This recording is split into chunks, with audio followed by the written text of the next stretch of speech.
En el imaginario íbamos a ser 18 millones, pero nacieron menos, fallecieron más y han migrado. Con el equipo, la proyección estuvo sobreestimada, no porque el equipo del INEC haya hecho un mal trabajo para nada. Es que los supuestos cambiaron totalmente, sobre todo en fecundidad, y no pudimos anticipar pandemia, muertes violentas y nuevo flujo migratorio.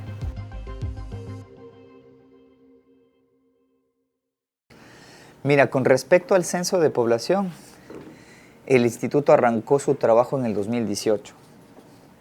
Era una planificación que nos llevaba a hacer un censo un censo que iba a ser realizado en un día, que se conoce como los censos de hecho. Llega la pandemia y tenemos que paralizar como instituto. Se posterga la realización de cualquier tipo de actividad preparatoria porque no había recursos, porque estábamos en emergencia sanitaria.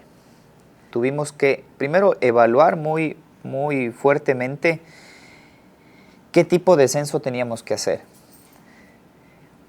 En aquel momento las condiciones sanitarias no hacían viable poder hacer el censo en un día, porque necesitabas el apoyo de cerca de 600,000 voluntarios. Y los voluntarios son estudiantes menores de edad.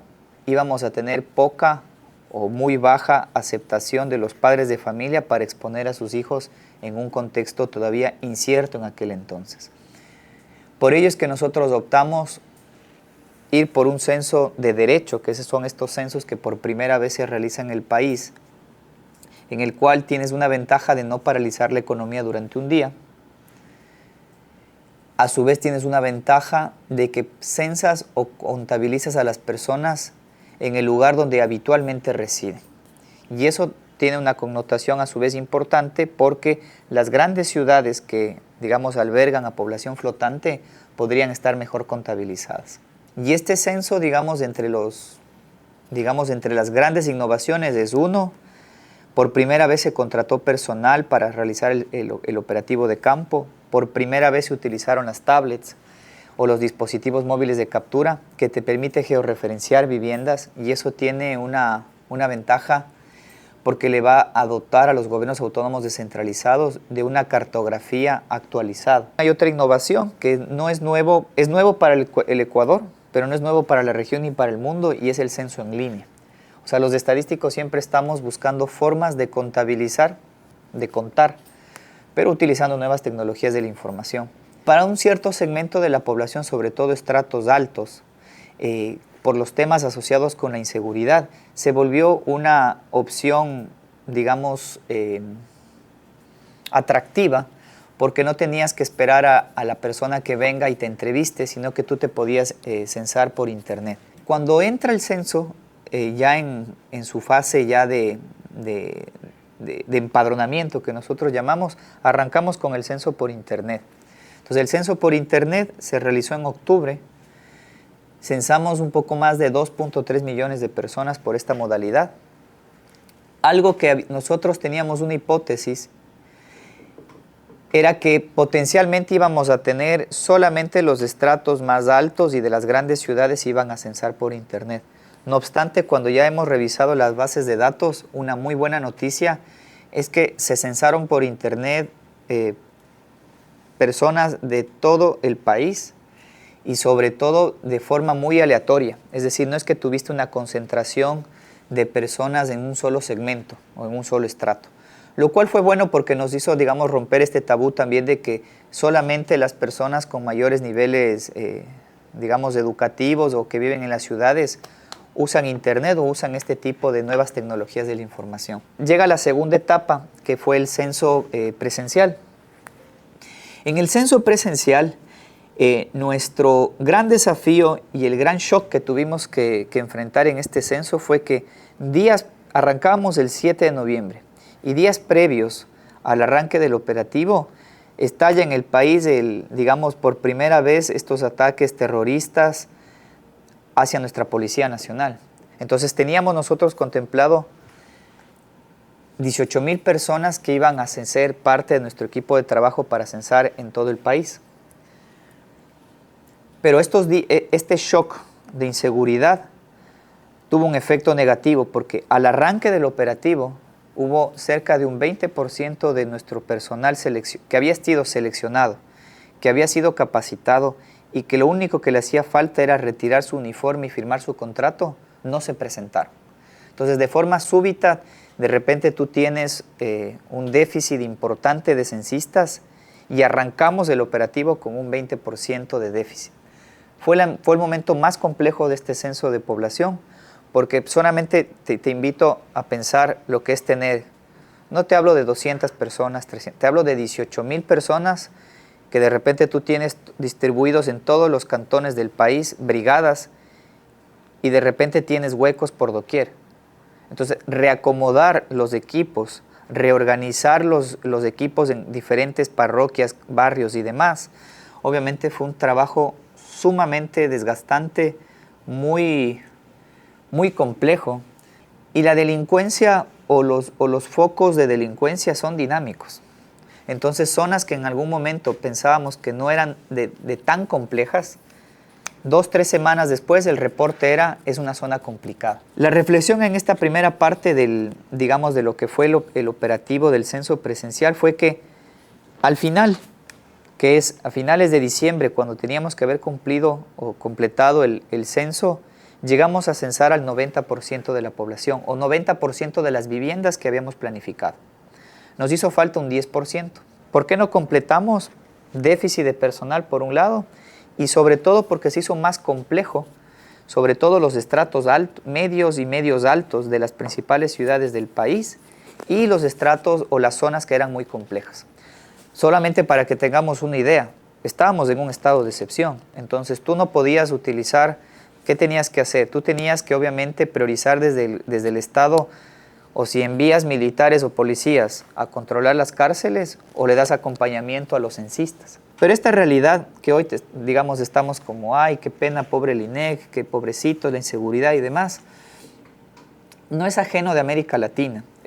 Las oficinas de estadística o los jefes de estadística conversamos, durante estos meses, porque todos estamos haciendo los censos de población, y todos los países hemos tenido estas complicaciones. Prácticamente toda América Latina tienen los grandes retos es el déficit de personal, el temor de los ciudadanos a abrir las puertas y un tema no menor, las redes sociales. O sea, en las redes sociales opina el que sabe y sobre todo opinan los que no saben. Entonces cualquier incidente se viraliza y obviamente afecta o tratan de afectar cualquier tipo de trabajo. Teníamos un reto, nos hacía falta censar al 10% restante de la población y además de eso teníamos que verificar o validar cierta información.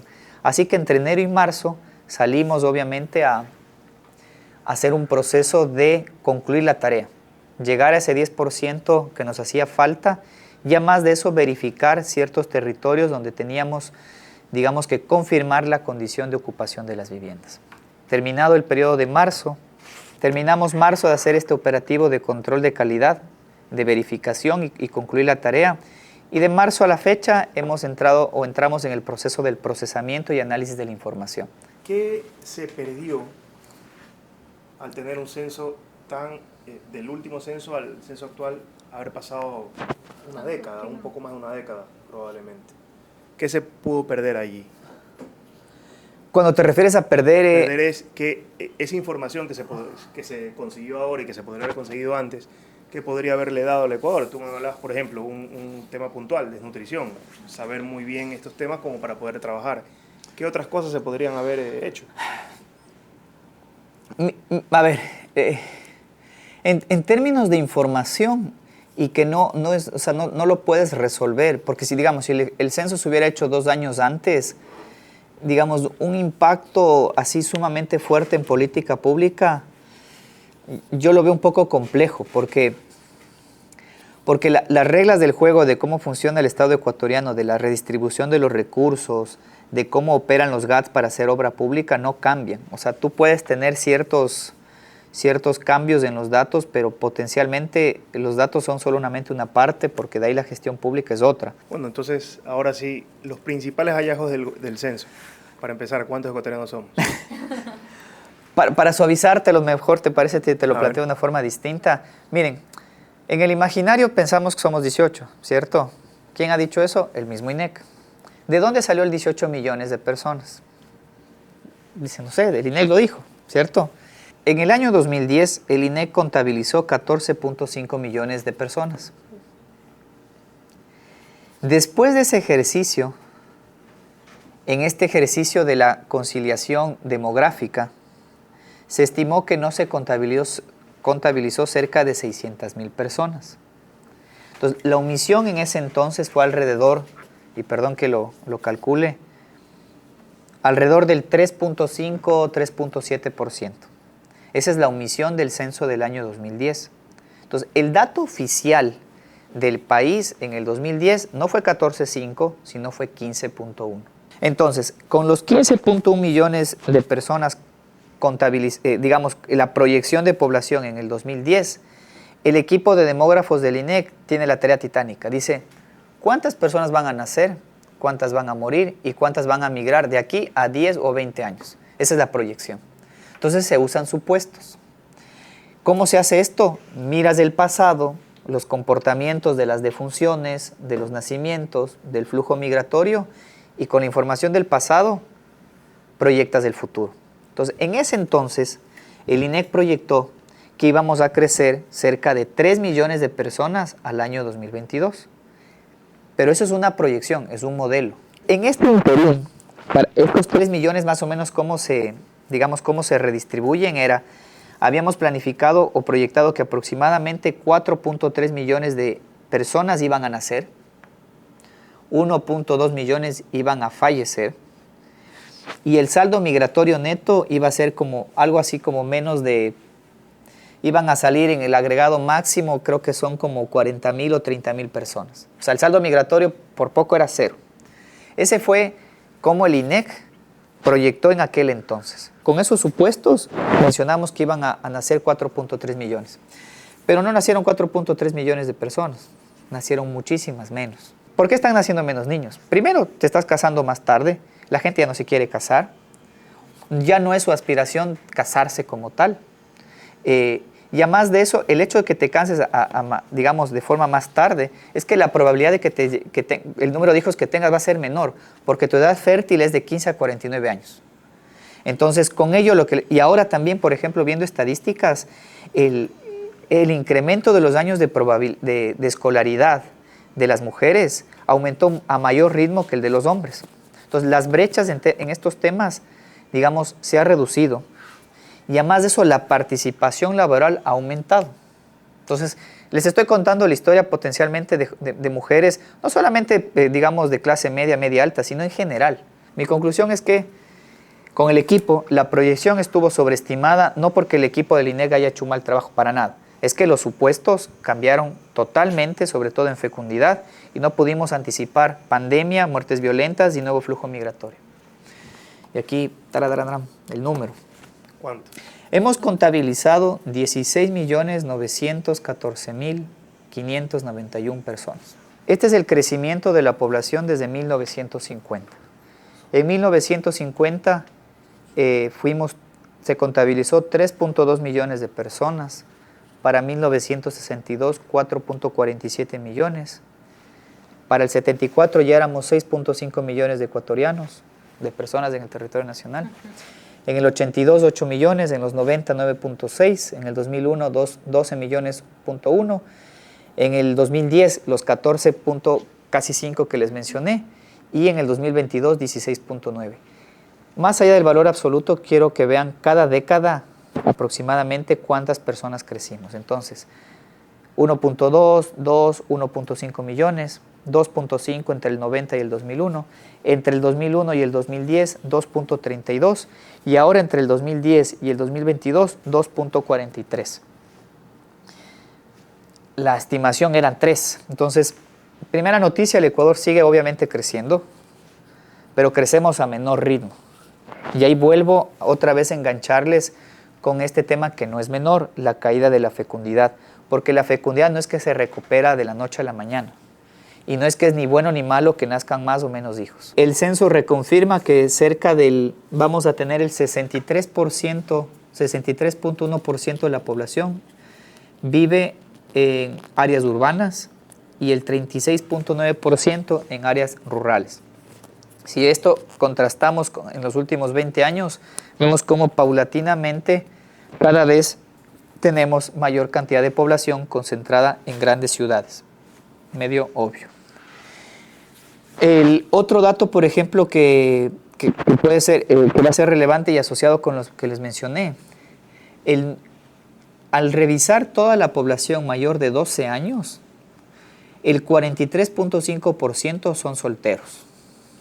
En el año 2010, esta cifra era del 36.5%. Entonces, lo que tenemos es un incremento bastante alto de casi 7 puntos porcentuales de población que ahora es, digamos, hay más solteros. Es la primera vez que tenemos superamos el 40% de personas mayores de 12 años solteras. Y viene de la mano con lo que estaba hablando, ¿no? Los cambios de comportamiento y demás. Dato también relacionado con estas lecturas es el incremento de los hogares unipersonales. En el año 2000, por ejemplo, en el año 2001 fueron el 9.1%. Ahora, en el 2022, alcanzan el 16.7%. Y en hogares con máximo 2 personas, en el año 2001 era el 13.2% y ahora es el 20.2%. Por otro lado, en el año 2001, por ejemplo, el 39.2% de los hogares tenía 5 personas o más. Para el año 2022 es apenas del 20.7%. Entonces muchos se van a sentir identificados con estas cifras. Tenemos más personas viviendo solas y los tamaños del hogar han caído. Les doy un dato que sí, a mi criterio, es muy relevante. Es quién es el representante del hogar.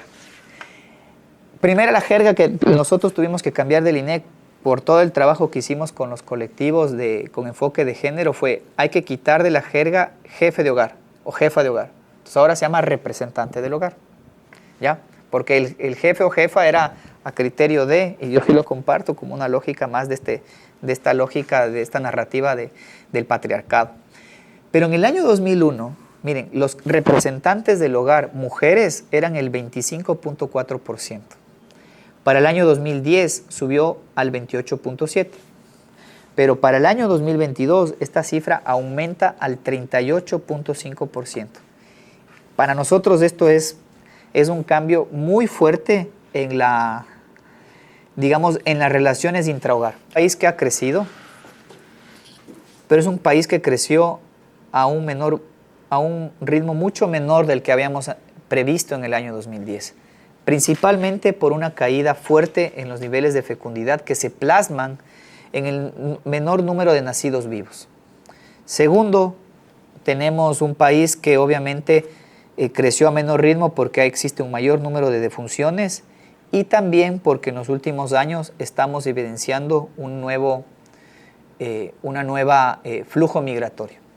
La dimensión y las características de ese flujo es todavía prematuro porque estamos viendo 2, 3 años. Y no es obviamente de la magnitud de los años 90, pero puede estar correlacionado con la contracción económica, con los niveles de inseguridad, que ya no hacen atractivo, habitar en el país. Los resultados del censo van a ser auditados, van a ser revisados. Los resultados del censo, para tranquilidad, como todos los censos de población, luego el INEC calcula la omisión censal. Y es el dato, y voy a hacer, porque lo he escuchado ya de algunas autoridades del movimiento político que nos atacan, es que el dato oficial con el que se va a redistribuir los recursos, con el que se va a asignar los escaños, es el dato corregido por la omisión censal.